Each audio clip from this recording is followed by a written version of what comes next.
You're listening to BizQuik. This is where Julie and Corey provide quick and useful information to small business owners. BizQuik is the podcast where small business owners get to showcase their businesses and receive expert advice and guidance in areas many entrepreneurs struggle with. And you, the listener, get solutions, tips, and tricks on real-world topics that many small business owners face. Julie and Corey are the experts small businesses hire when they need solutions. And the BizQuik podcast is just one way they deliver those solutions. Let's start the show. Hello and welcome to BizQuik. I'm Corey. And I'm Julie. And on today's show, we're going to have Amani Roberts. He is the owner, founder of the Amani Experience, a luxury DJ entertainment experience. And he's out of Los Angeles, California. We're going to bring him on in a minute. But first, we're going to talk about music, how it affects us, how it affects business, and just kind of how all of that can kind of be intertwined. Yeah. Will there be singing? No, absolutely not. not. There will not be singing. I don't listen to music while I work unless I don't have, it's a low focus task for me. I can't do the distraction, but I know you do. Music is a big part of your work day every day. Yeah. I mean, first thing in the morning, when I turn my computer on or, get going, music's on, computer's on, coffee's going, So when you say first thing in the day, you mean like 10 a.m.? Well, yeah, but I've already been to the gym. I'm just kidding. I'm just messing with you. But yeah, my workday usually doesn't start till 10 a.m. That's fair. To be fair, it lasts longer though. Yes. You're not done at 5. It's interesting how music can help motivate and how it can be so intertwined with what we do on a daily basis, right? I know when I a few years back went to a business conference, it was a Rachel Hollis Rise business conference, and she literally has her own DJ that travels with her to the conferences, and music is so much a part. It's a business conference and you're just learning, but when she can sense that the crowd is starting to grow tired or people are losing their attention, like that DJ is like on it, pumping music up, getting people hyped up. And it was actually a lot of fun. And I'd never been to a conference where they'd done that before. I went to her conference and I was impressed with it. Yeah.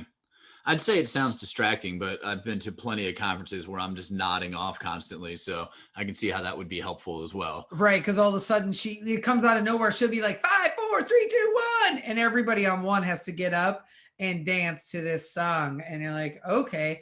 And sometimes it would happen like 10 times in a row. You would literally just get sat back down and she would do it again. And you're like, dang. I could do without the dancing, but... But sure. Yeah. I mean, when I was in restaurants forever, like the music was such a critical part of really like kind of keeping people going. I mean, we would have certain songs that I know or albums that when the kitchen was starting to drag or they needed a little motivation or, they're getting frustrated or whatever. There were some funny songs, not supposed to be funny, but there were some funny lyrics that we found in some of the reggae songs that we would listen to. Were like, "Ooh, that's completely inappropriate." But unless play that back again, unless you're listening for it, just the average person sitting out like at the table, they're not going to hear it. But we knew it was coming. Yeah, that's funny. Yeah. And so there's that. And then another kitchen where I worked, me and one of the other guys, we would play No Effects of the Decline. It's 18 minutes and 23 seconds. And we would put that on as soon as like we were done cooking for the night and see if we could close the entire kitchen in before the song was over. So that was, it should take longer than 18 minutes and 23 seconds to close a kitchen, but maybe we cut some corners here and there. I am quite sure of it. I'm excited to ask him about what pivots he made, right? I mean, we don't really know him. We don't know anything about him, but I'm guessing because he's in LA and because he's in, he was in a face-to-face type of industry, bars, restaurants, clubs, all of that type of stuff. I wonder what sort of pivots he had to make and how quickly he was able to make them, right? Yeah, I wonder because it's been interesting, the few bands that I follow on the regular where they have I saw one, they did a live stream on St. Patrick's Day, which was cool, but it was also weird because it was just them on a stage with no crowd. And then there was another one where they recorded this concert that they put on in the back, but it was in somebody's backyard. So I mean, this is like a world like widely known band that they just had a concert in the backyard, and they had like 12 of their friends over, socially distanced, masked, all of that fun stuff. But you know what else too? I wonder, would it be if being in LA, probably one of the most locked down places in the country aside from New York, right? Would his pivots have been different and less beneficial for him had he been someplace like Florida or Texas where they weren't really that locked down, right? So did he kind of get a benefit out of that? Yeah, that's a good question, because there's one of those things where a lot of businesses, they're like, we've talked to some business owners where they use the pandemic as an excuse to make decisions that they wouldn't have otherwise, like letting go, letting certain employees go. Yeah. And they're better for it. And yeah, I mean, I wonder if he's on the cutting edge of something because he was forced to adapt versus some of these other people who just kind of weathered the storm for a bit and just went back to business as usual. Yeah, I wonder that as well. I'm sure he's got a lot to talk about. He has been doing a lot of different things, and he looks like he's made some interesting adjustments. And I know that he had a book that came out in recently as well. We'll have to ask him about the book and see how that went for him. Yeah, definitely. So let's take a quick break, and then we'll bring Amani on to talk about DJing in the post-apocalyptic world. Great. Hey everyone, we wanted to tell you about our latest course, Foundation 52, that is now available through our website. This course is built to provide tools and techniques every week of the year, and it's designed to improve your small business. If you're thinking about starting a business, this is a great resource for you as well. We walk you through sales, customer service, disaster planning, growth strategies, and so much more. Head on over to sbpace.com to sign up today. All right, welcome back to the show. We've got Amani Roberts on of the Amani Experience. Welcome to the show, Amani. Thank you very much for having me. I'm excited to be here. We're excited to have you on. So you are a DJ. You've got your just the luxury entertainment business there in Los Angeles, California. And I know just from listening to the only podcast that I listen to, but California has been hit hard by the pandemic, especially when it comes to things like restaurants, bars, just anything fun in general. So can you tell us about that and how it's kind of affected your business? Before he tells us that, can we have him tell our listeners about the business? Sure, that might be a good idea. Okay, we can combine them all into one for sure. So like you said, my name of my business is the Amani Experience. I am a DJ. I DJ all over the world, whether it be Los Angeles, Atlanta, Chicago, Dallas, Miami, Brazil, all over the world, Canada. And really, I focus on a couple of main events. It'd be corporate events, where corporations fly me in to DJ their events, whether it be emceeing their parties. I also do social events. It could be a wedding, a birthday party there. I teach people how to DJ, and I do a unique team building activity where instead of your traditional ropes courses, we combine a DJ lesson into the team building. So that's my business. I also am an author. I write. I've written one book, working on the second book now, music producer. I'm a professor at Cal State University, Fullerton, and I do a lot of work in the live streaming space now. And that's a good summary.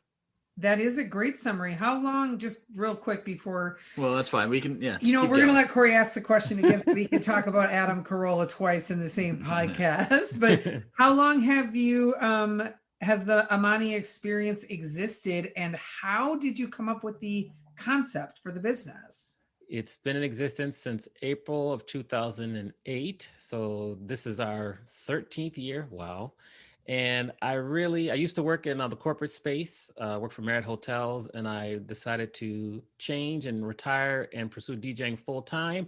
I had initially become interested in being a DJ when I was a senior in college. I saw DJ Biz Markie at this club, and I just fell in love with what he did. I did not have the courage to pursue it at first because I did not realize that DJing could be a full-time profession, and it can definitely compensate you financially very well as mentally and emotionally. So it took me a while to get the courage, but finally I got the courage to kind of pursue the business full-time, and we've been growing ever since. And that's kind of how it got started. All right, so let's get back to my question.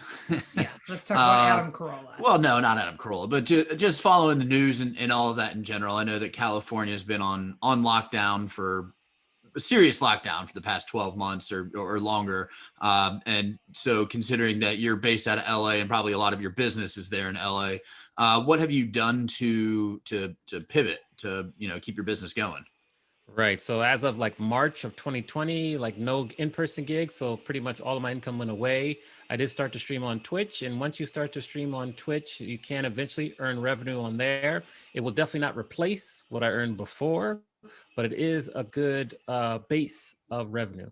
From there, I also do virtual events. I've got through Twitch and Learning, I set up a virtual studio with a green screen. I've got the gaming PC that allows me to stream very effectively at a high bit rate. So I'm doing a lot of virtual events now.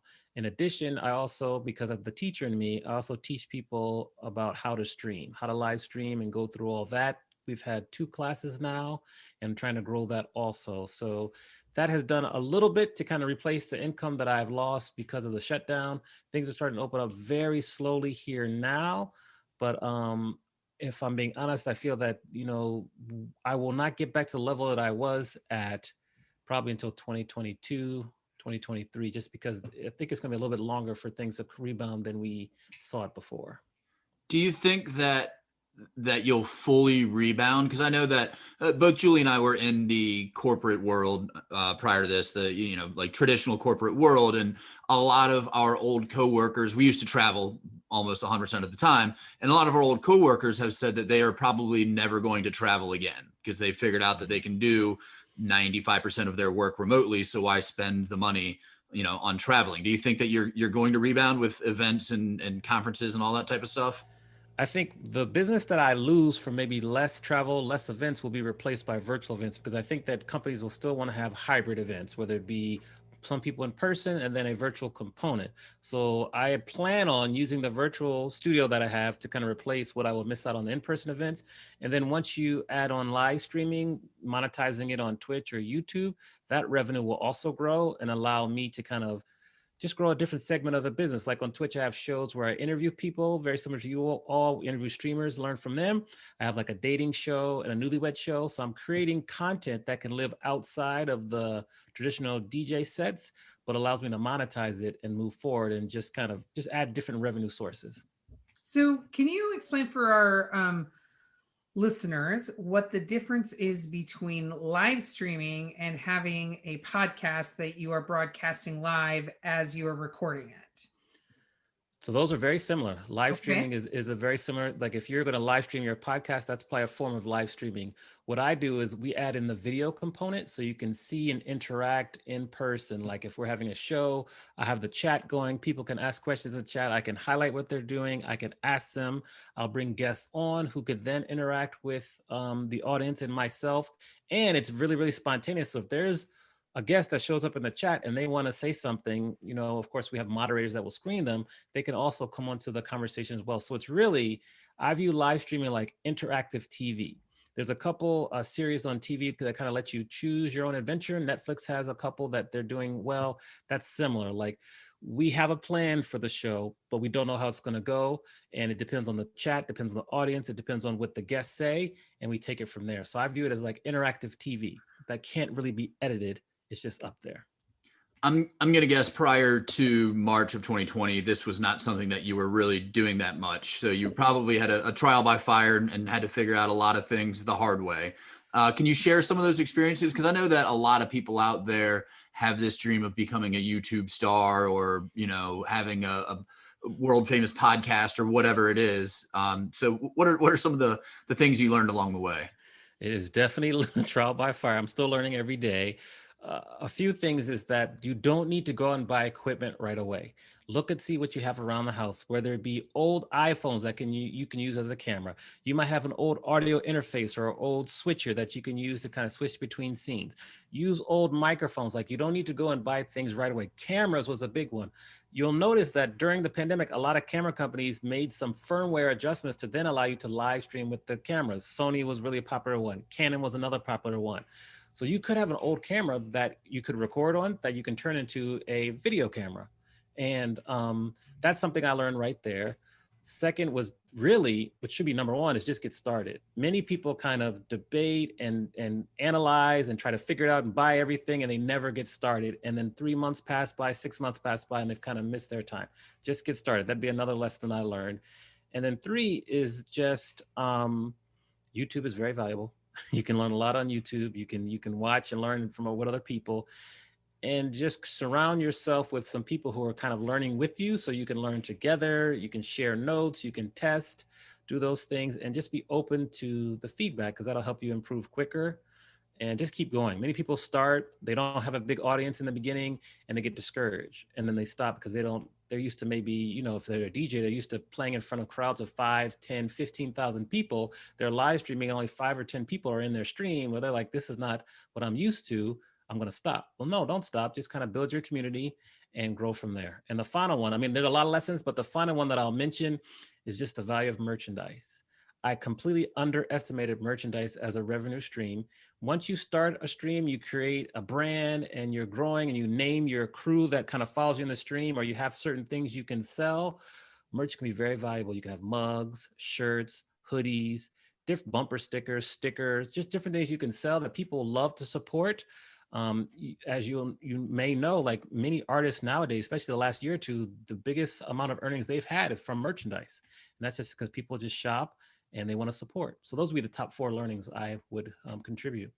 Those are great learnings. And I don't know the difference, the time gap between like when you graduated college or your senior year of college and you wanted to be a DJ, but you didn't have the courage to start. And when you left Marriott and thought, I'm just going to do it, right? I don't know how much time elapsed there, but when you think about how hesitant you were as a senior in college to do the thing that you really wanted to do, and how quickly you pulled the trigger on doing some things that were so foreign and out of your comfort zone to keep moving forward and pivot your business to bring that income in. It's kind of, it's almost like funny to look at it, and not haha funny, right? There's a lot of irony there and a lot of lessons where over time you're just like, dude, my life right now depends on me being able to make money, and the only way I can do it is by trying something new. So I love how quickly you were able to come up with things, and there's a lot of really valuable lessons in there. And for the record, important to nobody but me, but start is my very favorite verb. So I love that you were like, just start is one of your lessons. That's great. Exactly. Indeed. It took me 11 years to make the switch from corporate America to DJing. It took me like less than a month to say, okay, I got to make money now in the pandemic. We're going to start live streaming. So that's sped up the timeline. Yeah, no doubt. Now, what do you also do a podcast?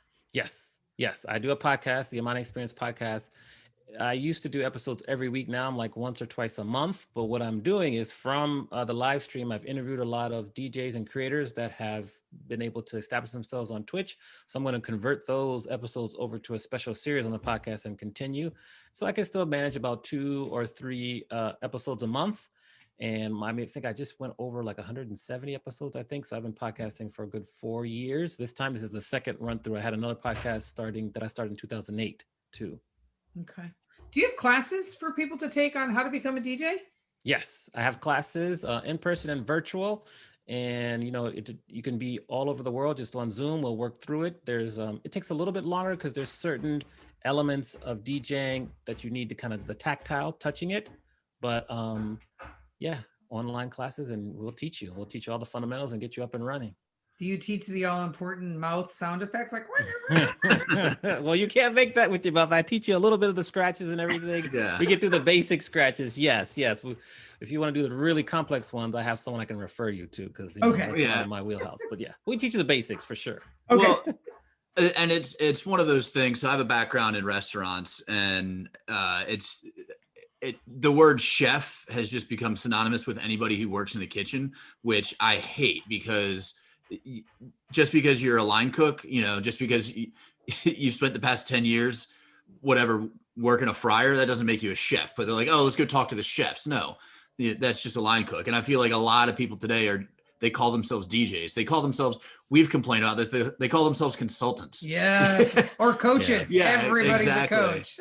Mm-hmm. So what do you do that really differentiates yourself, that, because I'm not really familiar with like DJs in general. So Right. you could literally say anything right now and I believe you. But. To distinguish as a DJ, the skill sets, definitely the scratching, which you asked about, which is important. Scratching, whether it be, baby scratch, transformers, 1-click, 2-click flares, all these different scratches that you can do. I can do those.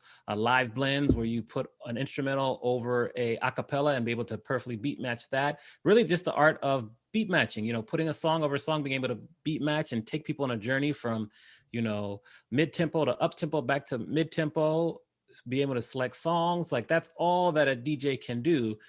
And maybe people don't have that skill, and to put it all together and be able to go from genre to genre, like I can play hip hop, rock, pop, go-go, salsa, freestyle, go through all these genres of music and play and seamlessly mix. That's very difficult for the person who might call themselves a DJ. But true DJs are like genre benders.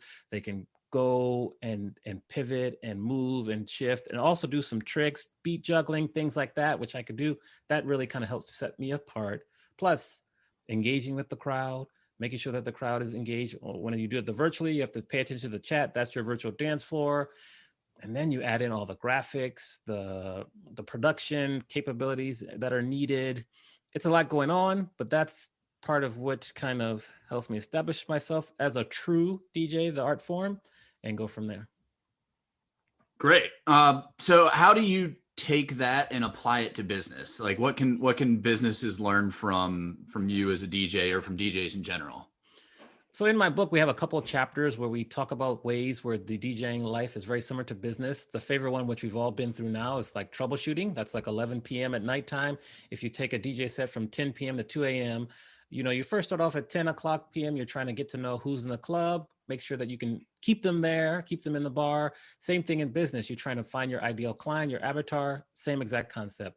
You then fast forward to 11 o'clock. Something always goes wrong in the DJ booth, whether it be a speaker going out, computer crashing, but the music can never stop. So you have to have some creative ways to keep the music going. Same thing in business.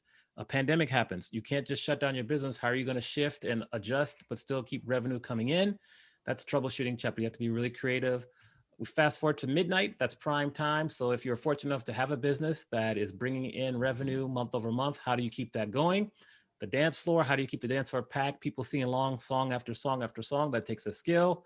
Reading a room is not an exact science. You have to have a high level of emotional intelligence. And that's important. One of my favorite 2 chapters, we talked about it earlier, is risk taking. In business, you have to take risks because no risk, no reward. Same thing like dance floor. Do I play this song after this song? It might not be popular, but I think it's going to be popular in 2 months. So I want to expose the audience to that song. Do you do it or not? Yes. Play it, see what happens, go for that. Business, do I want to try a new product? Do I want to try to expand offerings? Maybe, yes, no. Try it out, see what happens, and adjust. That's the risk taking chapter. Finally, I love nostalgia. Always at the end of my DJ sets, I'll play slow jams, kind of bring people back to when they were in high school or college, memories. Same businesses do the same thing. You look at like an Old Spice, an Adidas, a Nintendo. They use some of their older brands, older commercials to lure people in from older generations and younger generations. They use nostalgia also. And that's something that's really effective that I love to do. And then finally, feedback. It's really important to get feedback on your product in business. People do surveys, they have focus groups. What I did was a little unique in the DJ world is I also used to drive for Uber. So after I'd finish in the club, I just turn on my little meter, pick up some people who normally would be at the club that I just DJ'd at. I take them home, say, what'd you think of the club? Did you like the music? Did you not? And then right when I was about to drop them off, I'd be like, by the way, I was the DJ there today. So thank you for the feedback. And so that's just some cool ways where it's really interrelated. That's a nice way to get reviews because reviews are so hard to get. That's actually pretty clever. You certainly have, you're clearly a very creative person because almost everything that you've done since, the pandemic hit has been something that is really non-traditional, and you found a lot of ways to leverage the things that you're passionate about and keep moving forward and introduce some new concepts, which is great. When did you write your book? So I wrote it starting in, I want to say it was like 2018, August, and I finished it up late 2019. And then it was released April 12th, 2020. And releasing a book in the middle of the pandemic, yet again, it's not ideal. I had a whole world tour, set up between the US, some people in UK. I was working on some gigs in Australia, and that all had to kind of go by the wayside. But in the true form of adjusting on the fly. I did a virtual book launch. We did that. I do a lot of interviews to talk about the book readings, and we're definitely going to pick up with the tour. Hopefully in like 2022, we'll see things open up. So that's when I wrote the book. And now I'm working on the second one, but that was a great experience. It just helps to make me a thought leader in the creative space, because you won't find many DJs that write a book, and it just continues to kind of allow me to elevate my profile. Great. We're going to have to start wrapping it up here in a second, but can you tell our listeners where they can find you? Amani Experience on all social media, also on Twitch. You can just search for Amani Experience. I'm there. And my website is amaniexperience.com. And we talked about it earlier. The podcast is the Amani Experience Podcast. That makes it easy. Really done. Well done. Thank you. All right. Well, thanks again for being on the podcast, and thanks to all of our listeners. All of that information and the different ways that you can reach out to Amani will be in our show notes. You can connect with us on social media. You can find us on LinkedIn, Twitter, Instagram, Facebook, and don't forget to subscribe to our YouTube channel, where you can check out our Project 365 every single day. You can also reach us on sbpace.com. And you can subscribe to our pod, like us, and give us a review, please, because we love feedback. So let us know what you like, what you don't like, and what we can do better. We really do love feedback. Reach out about topics too. If there's something you're really interested in hearing that we haven't covered in the 60 plus episodes that we've released so far, please let us know. We are happy to oblige. Oh, hey, we wrote a book. It's a #1 bestseller on Amazon, and it comes with a companion workbook. The book is called Seriously? Now What? A Small Business Guide to Disaster Preparedness. And if you've already bought that book, you should head back to Amazon and give us a review. Yes, and you got the title correct on the first try. Yay, me! All right, that's it for the show. I'm Corey. And I'm Julie. And this was BizQuik, helping small businesses across America.